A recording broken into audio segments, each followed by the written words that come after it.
Lorsque la Seconde Guerre mondiale commence à s'enliser, Allemands et Alliés cherchent à se donner le coup de grâce par tous les moyens.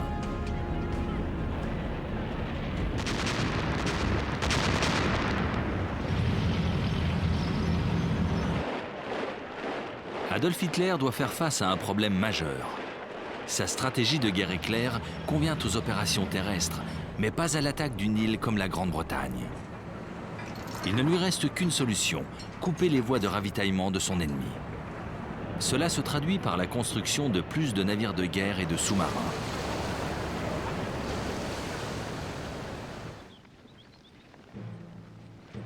Pour les Alliés, la problématique est différente. Comment frapper l'Allemagne sans avoir de base arrière sur le continent? Ils optent finalement pour des bombardements stratégiques. Il faut détruire les infrastructures économiques du pays et démoraliser les populations civiles.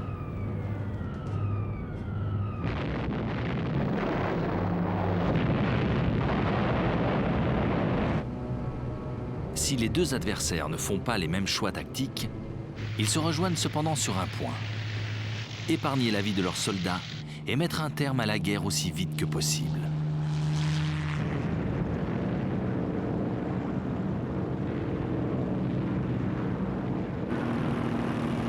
Ironiquement, ce sont les Allemands qui avaient lancé au mois d'août 1940 les premières vagues de bombardements stratégiques en pilonnant accidentellement Londres. La Royal Air Force avait immédiatement riposté en lâchant ses bombes sur Berlin. Durant l'automne qui suivit, presque tous les jours, les nazis bombardèrent les villes britanniques, pensant que le moral des civils s'effondrerait.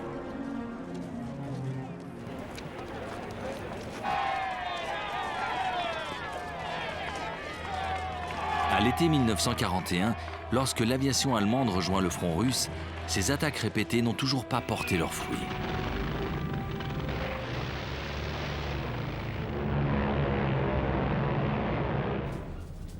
Pourtant, le commandement britannique demeure persuadé qu'une tactique similaire est la meilleure pour mettre l'Allemagne hitlérienne à genoux.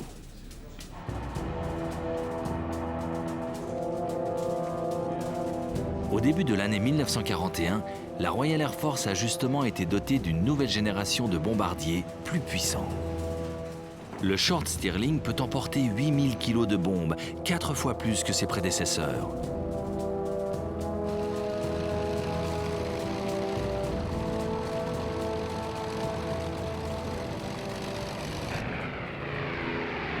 Le but initial n'est pas de faire des victimes parmi les civils, mais plutôt de détruire les usines ou de couper les voies de ravitaillement, en carburant notamment. Il faut priver l'Allemagne des moyens de mener cette guerre. Cette bonne intention souffre pourtant d'un sacré handicap: l'absence de précision des bombardiers britanniques. En août 1941, un rapport tenu secret révèle que 90% d'entre eux larguent leur cargaison à plus de 7 km de leur cible.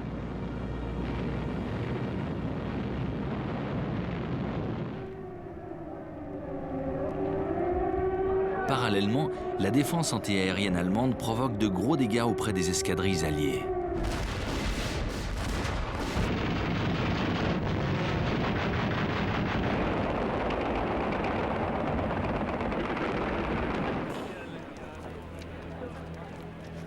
À la fin de l'année 1941, 10% des bombardiers engagés dans les raids ont été abattus. Un taux de perte impossible à justifier. Le haut commandement de la Royal Air Force décide alors de changer de stratégie. Il ne s'agit plus de tenter d'atteindre des cibles spécifiques. Les pilotes doivent désormais lâcher leurs bombes sur des zones cibles préalablement quadrillées. Cette technique militaire est connue sous le terme de tapis de bombes. Les bombardiers vont labourer les cités allemandes. Le raisonnement du ministre de l'Air britannique est implacable. Il veut détruire le moral des populations civiles et plus particulièrement celui des ouvriers de l'industrie. C'est le maréchal Arthur Harris, surnommé le Bombardier, qui va se charger d'appliquer cette politique. They serve the wind, And now they are going to reap the whirlwind. Au printemps 1942, Harris veut démontrer le bien fondé et l'efficacité de ses bombardements stratégiques. Il va lancer une offensive massive après avoir réuni une impressionnante armada. 1000 bombardiers atteignent Cologne dans la nuit du 30 au 31 mai. La défense aérienne de la ville est submergée. 250 hectares sont dévastés et 200 usines endommagées.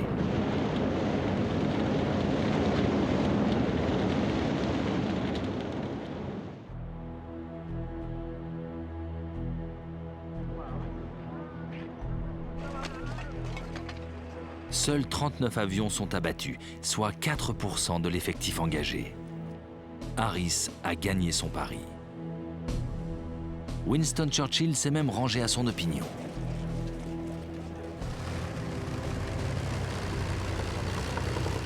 Il dispose désormais d'une nouvelle arme, l'Avro Lancaster, spécialisé dans les bombardements de nuit et qui deviendra l'un des fers de lance des opérations aériennes. Harris bénéficie surtout de l'aide d'un nouveau partenaire. Pendant l'été 1942, les États-Unis ont rejoint le front occidental. Les appareils américains apparaissent sur les terrains britanniques. Il s'agit des célèbres forteresses volantes, les B-17. Équipés de 13 mitrailleuses, ils peuvent en théorie se frayer un chemin vers leur cible en plein jour et sans l'aide d'un quelconque appui aérien. Ils sont également munis d'un nouveau dispositif de visée qui doit leur permettre de larguer leurs bombes avec une précision quasiment infaillible.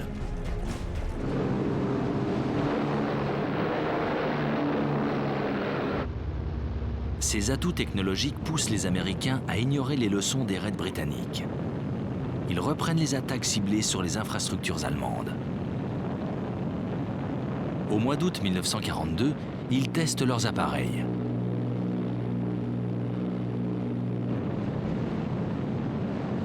D'entre eux attaquent une gare de triage près de Rouen.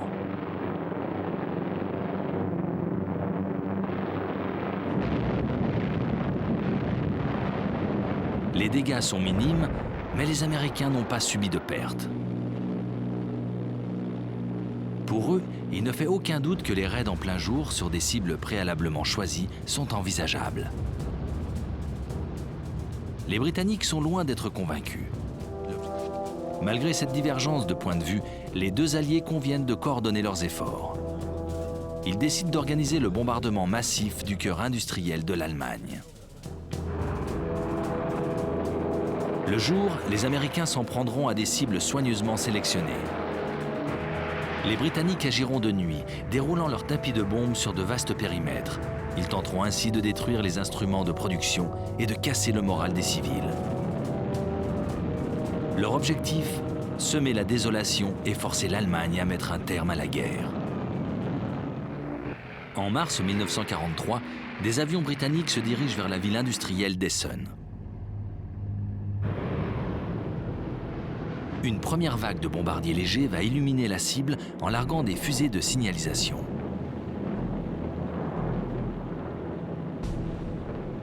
« 450 Lancaster les suivent de près et balayent la ville pourtant fortement défendue.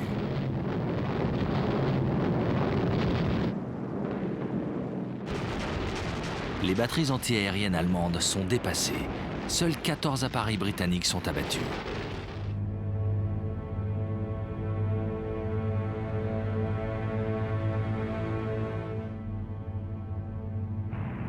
Ce raid est suivi de plusieurs vagues d'attaques similaires sur les villes industrielles de la Ruhr.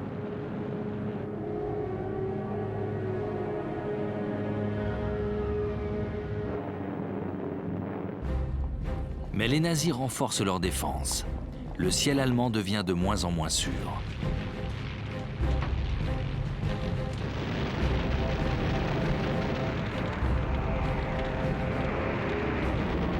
Un avion sur 10 ne rentre plus de mission. Harris doit se résoudre à stopper les opérations. Il va au même moment profiter d'une découverte alliée connue sous le nom de Code Window. Il s'agit de lâcher dans le ciel de petites bandes d'aluminium. Ce métal peut brouiller les systèmes radars ennemis et ainsi rendre aveugles leurs défenses antiaériennes.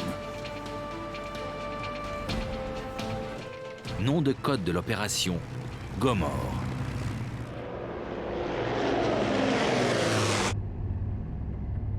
C'est la cité industrielle d'Hambourg qui sera visée.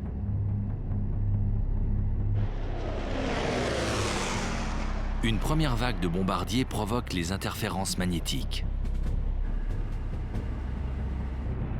La deuxième lâche sa cargaison de bombes incendiaires.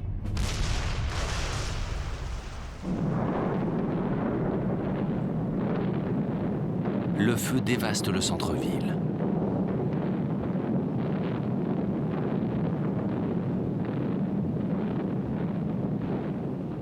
Le lendemain, on dénombre 40 000 morts. 500 000 habitants n'ont plus de foyer.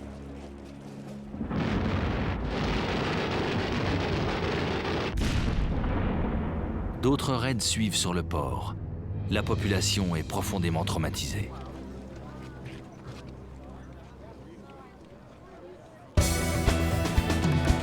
Hitler va alors engager toutes les forces navales qu'il possède pour détruire les convois.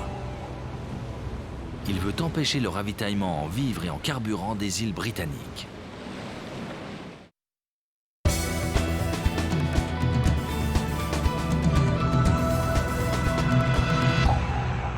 Quatre mois plus tard, à l'automne 1943, Harris lance une série de bombardements sur Berlin.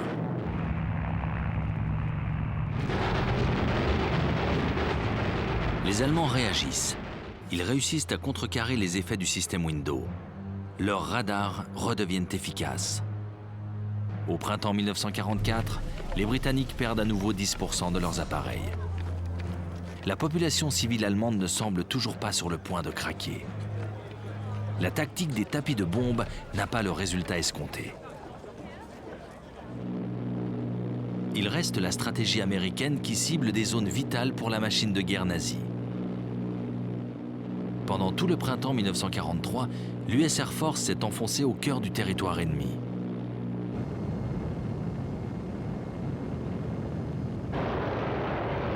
Mais le nombre des pertes grimpe. Un avion sur 15 ne rentre pas à la base.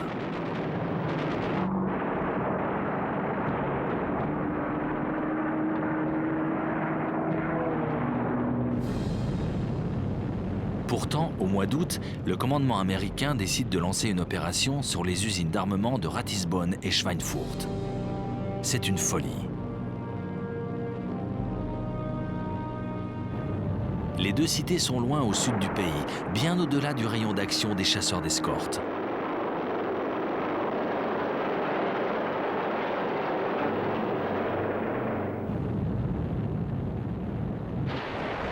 Sur les 376 forteresses volantes, 60 sont abattues, dont 54 par la chasse allemande. Les stratèges américains se sont trompés. Les B-17 ne peuvent pas se défendre seuls contre l'aviation ennemie. Les campagnes de bombardement trop lointaines sont suspendues. La guerre continue sans qu'une stratégie de remplacement soit trouvée. Pourtant, une solution existe.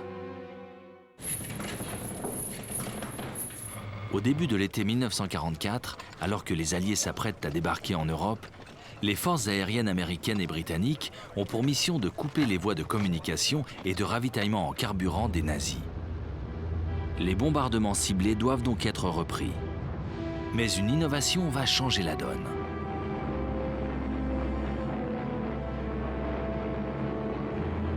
Les ingénieurs anglais ont modifié un avion de chasse américain, le Mustang P-51. Ils l'ont doté d'un moteur tout droit sorti des usines Rolls-Royce. Cette nouvelle motorisation augmente le rayon d'action de l'appareil. Le Mustang devient alors l'ange gardien idéal des bombardiers affectés à des missions de longue distance.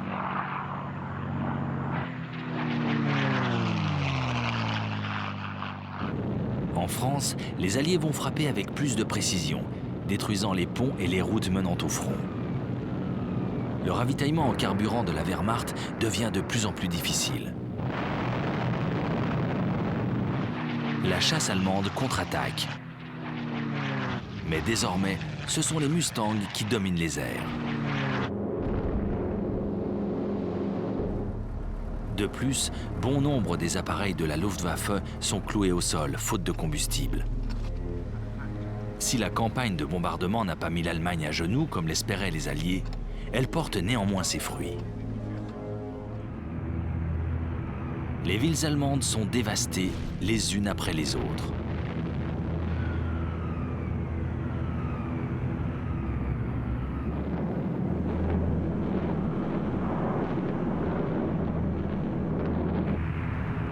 Au mois de février 1945, Harris donne l'ordre d'attaquer une ville de moindre importance stratégique, Dresde. Les rues sont bondées de réfugiés, chassés de leurs maisons par les bombardements. Mais Harris n'a que faire des populations civiles.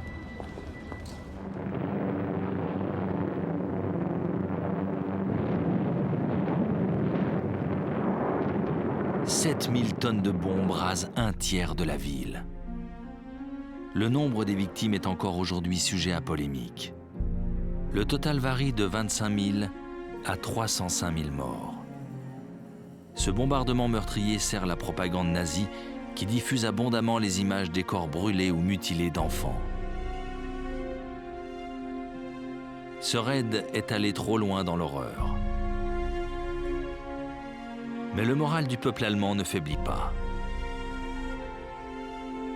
Dans le camp adverse, l'espérance de vie de 60% des équipages de bombardiers alliés ne dépasse pas une trentaine de missions.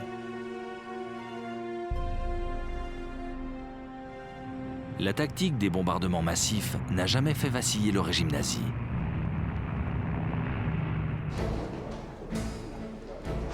Au contraire, en secret, Hitler fait développer les technologies nécessaires à la mise au point de l'arme qui saura faire enfin la différence.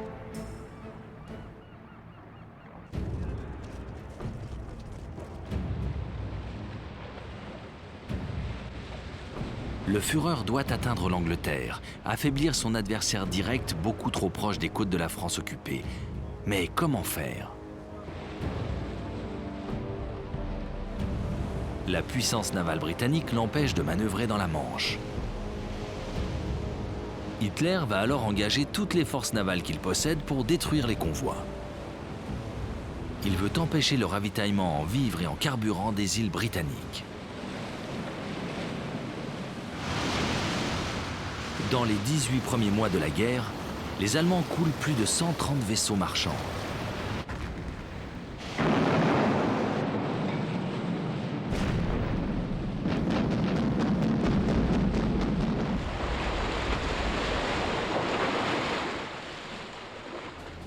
Les bâtiments nazis les plus redoutables restent les navires de poche.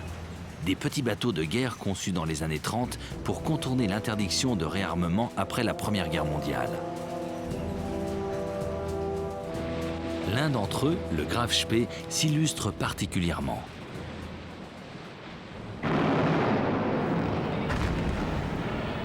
En quelques semaines, il coule 9 vaisseaux marchands dans l'Atlantique Sud avant d'être intercepté et mis hors de combat au large de l'Argentine.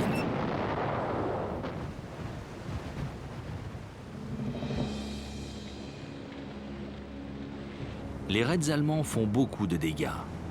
Si les pertes alliées se poursuivent, la Grande-Bretagne aura de sérieux problèmes de ravitaillement. Au début du printemps 1941, les 2 plus gros cuirassés allemands appareillent. Leur puissance de destruction est énorme. Les hommes de la Royal Navy en font des cauchemars. Le premier à se mettre en chasse est le Bismarck. En mai, un avion de reconnaissance de la Royal Air Force le repère dans le port norvégien de Bergen. Il cherche visiblement à s'infiltrer dans l'Atlantique Nord. La marine britannique se lance à sa poursuite. 2 jours plus tard, il est signalé dans l'Atlantique Nord.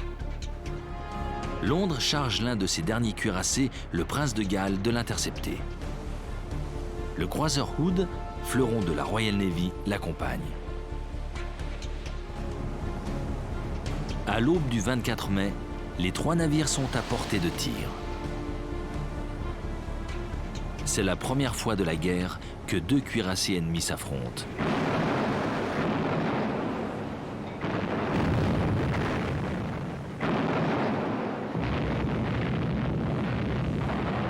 Dès le début du combat, un obus du Bismarck perce le pont faiblement blindé du Hood. Le projectile atteint l'un des magasins de munitions. Une formidable explosion retentit. Seuls 3 membres d'équipage sur les 1419 que compte le Hood pourront être secourus. Le prince de Galles rompt le combat. Le Bismarck, dont une soute à mazout a été touchée, se retire. C'est sur la route du port de Brest qu'il est repéré 2 jours plus tard.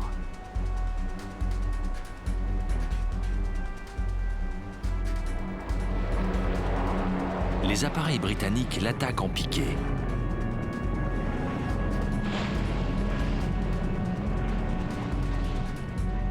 Une de leurs torpilles endommage le gouvernail du Bismarck. Le jour suivant, dès l'aube, 2 cuirassés, le Rodney et le Roi George V, rattrapent le navire désemparé. Les obus de gros calibre pleuvent sur le pont du navire allemand.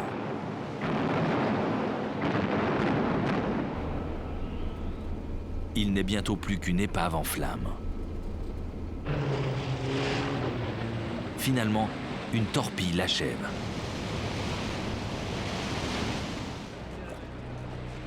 Sur plus de 2200 personnes présentes à bord, seuls 110 marins survivront.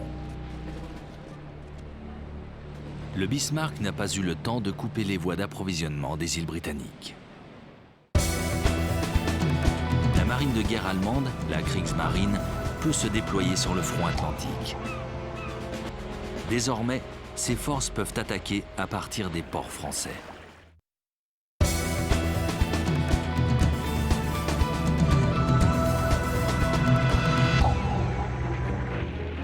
En juin 1941, l'invasion de l'Union soviétique déplace les opérations navales vers l'Est.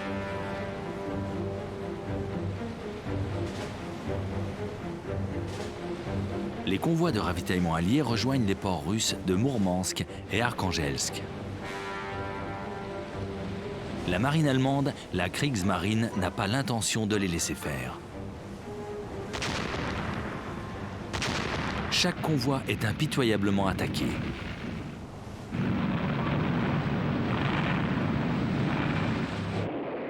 Mais ces déplacements sont devenus si dangereux qu'à l'été 1943, toutes les opérations sont suspendues. Elles doivent reprendre à l'automne, une période durant laquelle le mauvais temps et la faible visibilité permettront aux navires de se faufiler vers la mer de Barents. Les Britanniques profitent de cette interruption pour se mettre en chasse d'un redoutable ennemi, le Tirpitz, cuirassé jumeau du Bismarck. Il attend son heure, paisiblement ancré dans un fjord norvégien.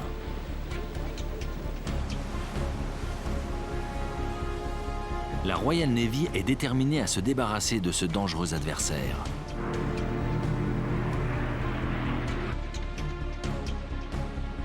En septembre 1943, 5 sous-marins de poche, connus sous le nom de X-Craft, ont pour mission de le couler.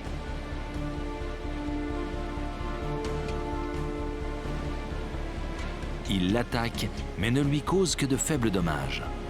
Au printemps suivant, le Tirpitz menace à nouveau les convois dans la mer du Nord.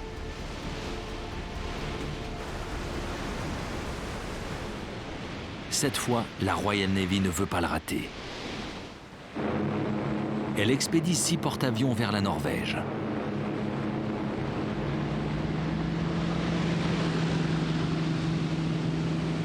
Les Allemands sont pris par surprise.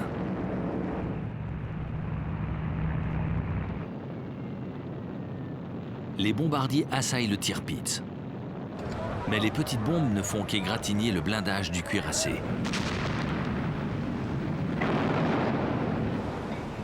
Trois mois plus tard, il est de nouveau en service.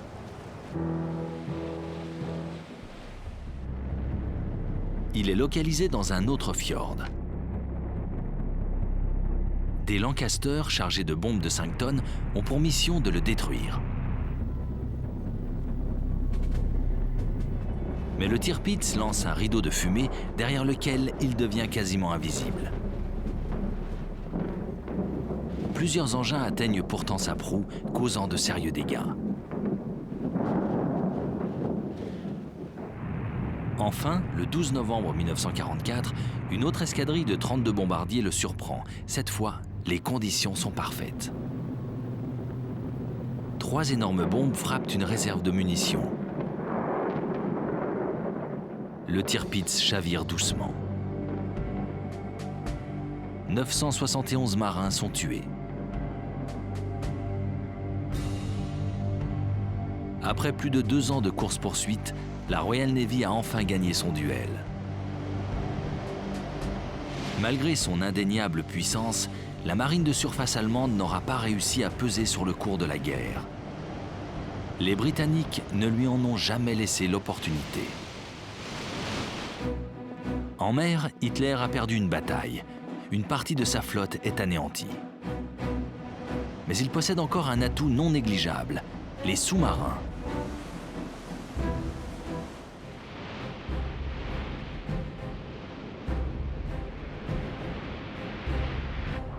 Les stratèges nazis espèrent depuis longtemps que les U-boats pourront tenir le blocus des îles britanniques.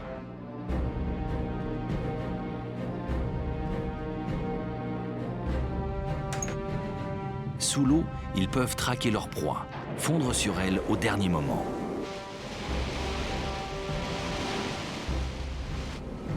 Ils sont aussi extrêmement efficaces en surface.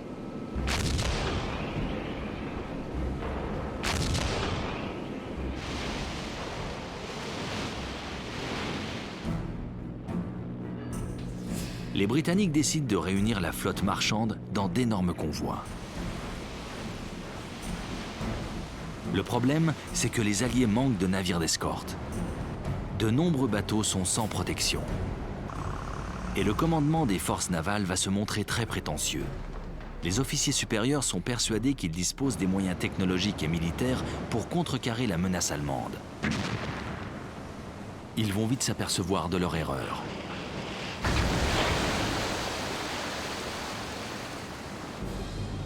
Rapidement, les routes d'approvisionnement sont coupées.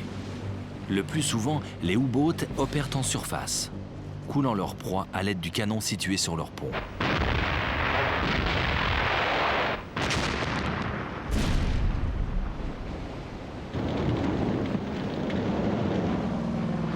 La Royal Navy détache alors des porte-avions transportant des chasseurs de sous-marins qui patrouillent au-dessus des routes empruntées par les convois.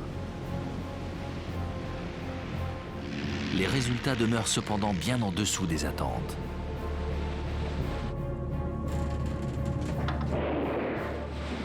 À la fin de l'année 1939, près d'une centaine de navires marchands ont été attaqués et coulés. Carburant, nourriture et munitions, tout commence à manquer. Et l'avenir n'est pas rose, car les Allemands sont installés sur les côtes françaises. Après avoir été longtemps cantonnés dans la mer du Nord, la marine de guerre allemande, la Kriegsmarine, peut se déployer sur le front atlantique.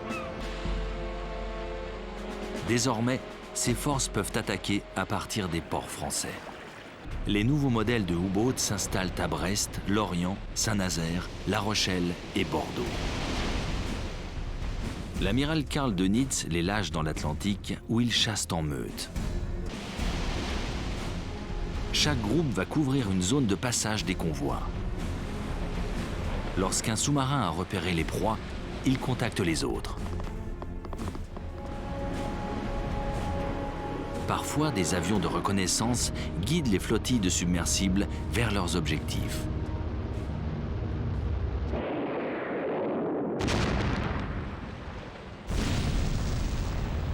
À la fin du mois d'octobre 1940, 40% des vaisseaux marchands alliés n'arrivent plus à bon port. Des avions anti-sous-marins décollent du Canada. 7 U-boats sont coulés. C'est une cuisante défaite.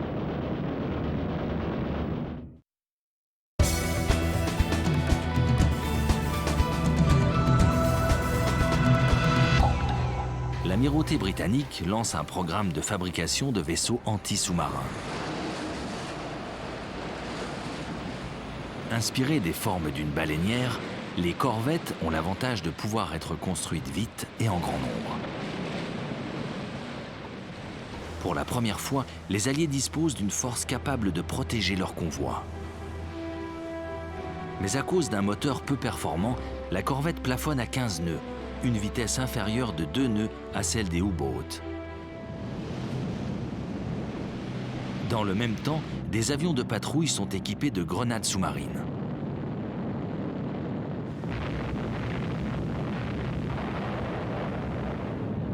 Si les explosions sont nerveusement éprouvantes pour les équipages allemands, l'efficacité de ces bombardements demeure réduite.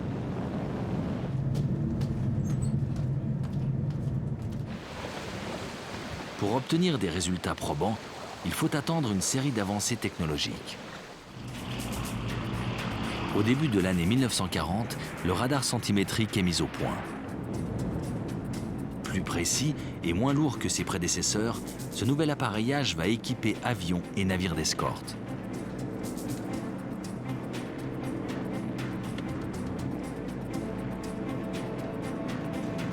Les U-boats ont de plus en plus de mal à faire surface.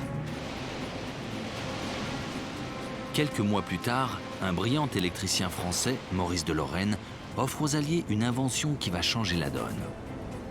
Le œuf d'œuf est un radiodétecteur. Il permet d'intercepter les communications des sous-marins ennemis et ainsi de les localiser.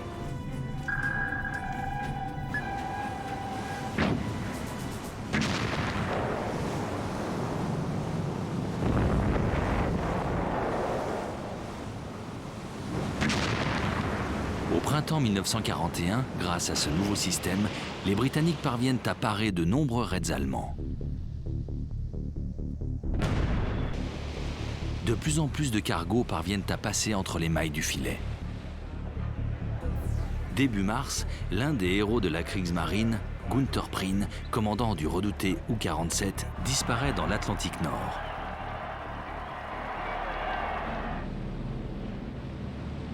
Quelque temps plus tard, 2 autres commandants de U-boats meurent en mission.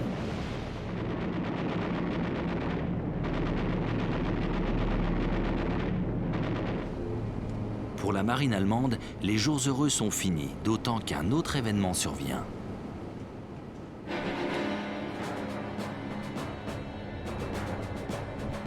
En mai 1941, le destroyer britannique Bulldog force le U-boat 110 à faire surface.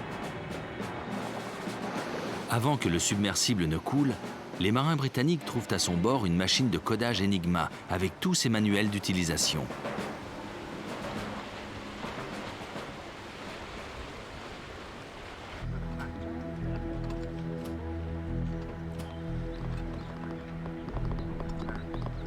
Le secret sera bien gardé. Jusqu'à la fin de la guerre, les nazis ignoreront que Londres a les moyens de briser les codes de la Kriegsmarine. Dans cette terrible partie de cache-cache, les convois alliés ont désormais un atout de taille pour éviter les meutes de sous-marins à l'affût. Mais plusieurs dizaines de submersibles continuent de quadriller l'Atlantique Nord. Ils n'y ont jamais été aussi nombreux.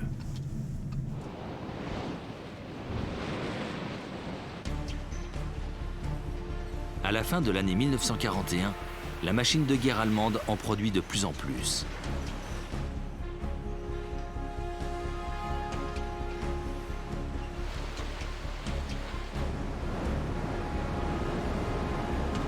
Mais un événement va changer radicalement la physionomie de ce conflit.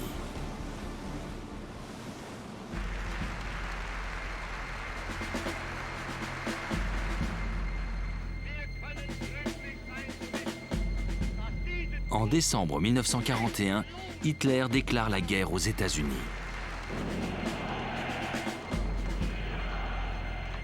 Immédiatement, l'amiral de Nitz ordonne à ses sous-marins d'attaquer les convois de cargo battant pavillon américain.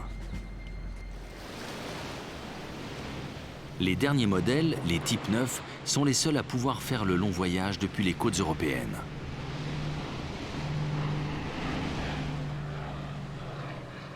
Mais arrivés sur place, leur travail est facile. Le commandant en chef des forces navales américaines, l'amiral Ernest King, a refusé de joindre ses navires marchands au convoi de protection mis en place par les Britanniques. En un trimestre, 400 cargos sont coulés ou détruits.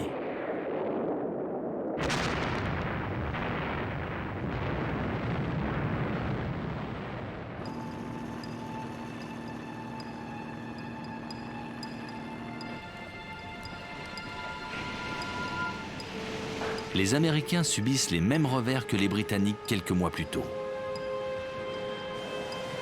Ils doivent changer de stratégie.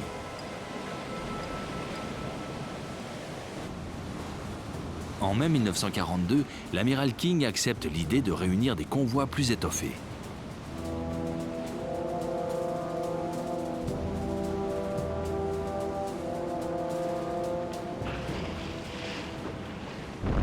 En juillet, le nombre des pertes baisse. Les Allemands changent à leur tour de tactique. Les U-boats vont concentrer leurs attaques dans une région particulière de l'Atlantique Nord, le Trou Noir, une zone trop éloignée des côtes pour les avions anti-sous-marins.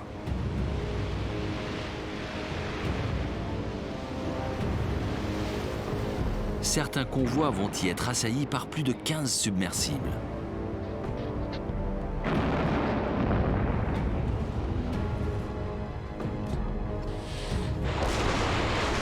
Durant le seul mois d'octobre 1942, 56 navires sont coulés au milieu de l'Atlantique. Au mois de mars 1943, les Alliés perdent 120 bâtiments.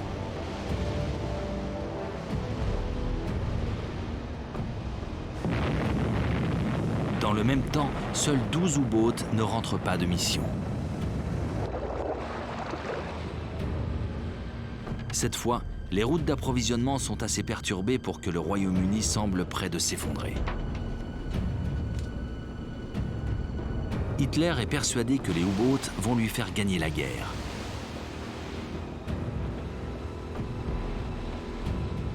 Mais les Alliés ne renoncent pas. Les marins britanniques ont un nouveau chef. L'amiral Max Horton a longtemps été à la tête des sous-marins de la Royal Navy. Sa première initiative est destinée à protéger les convois. Il détache une escouade de destroyers et de frégates capables d'intervenir dès qu'une meute est repérée.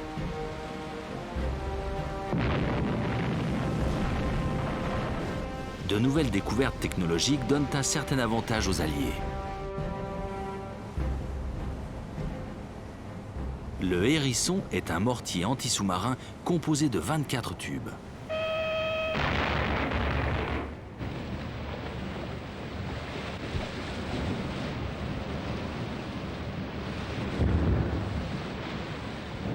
Certains bombardiers vont être équipés d'une lampe surpuissante leur permettant de chasser de nuit lorsque les sous-marins rechargent leurs batteries en surface. Son efficacité est telle que les sous-mariniers allemands préféreront faire surface de jour pour voir les avions arriver.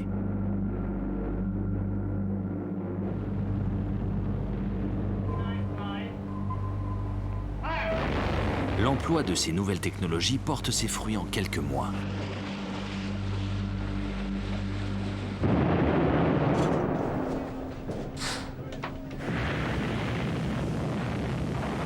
Les raids des U-boats sont de moins en moins efficaces.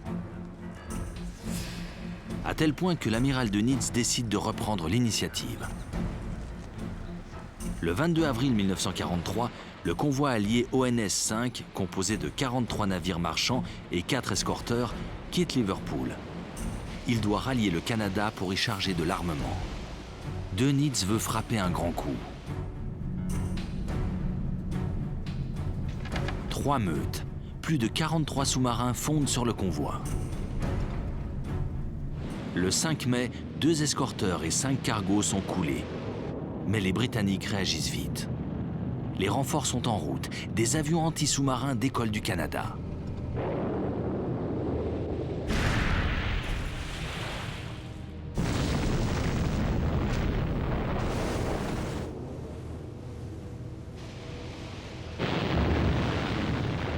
Le 6 mai, un épais brouillard enveloppe les forces alliées qui contre-attaquent. 7 U-boats sont coulés. 7 sont gravement endommagés. C'est une cuisante défaite.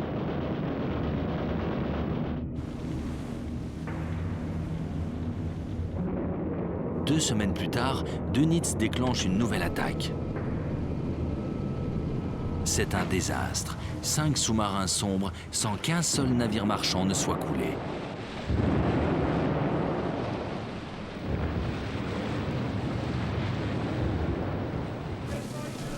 Les hommes de la Kriegsmarine vont surnommer cette période le Mai noir.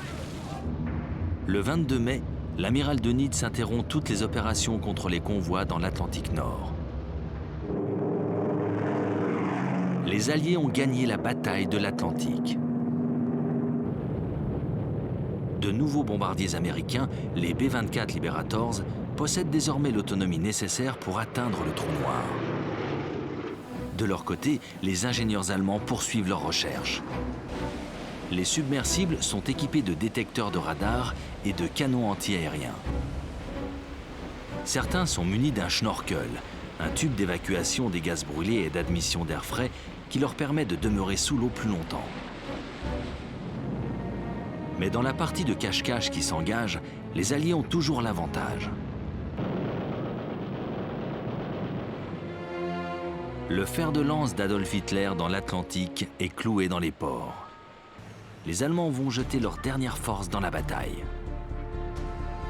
Ils produisent un nouveau sous-marin révolutionnaire, le Type 21. Ses moteurs diesel le propulsent à 31 km/h en plongée, plus vite que certains vaisseaux de surface. Il peut rester 62 heures sous l'eau à vitesse réduite. Les premiers modèles opérationnels quitteront leur base au mois de mars 1945.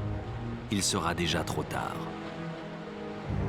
Depuis la fin de l'année 1943, les Alliés dominent l'Atlantique. Cette victoire constitue un autre tournant de la Seconde Guerre mondiale. Le bilan de la bataille est terrible. 800 U-boats ont sombré.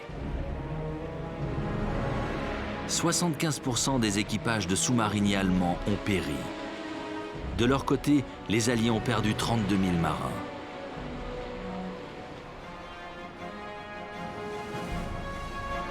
Mais à l'orée de l'année 1944, les convois sont rétablis. Le matériel et les hommes en provenance des États-Unis affluent au Royaume-Uni.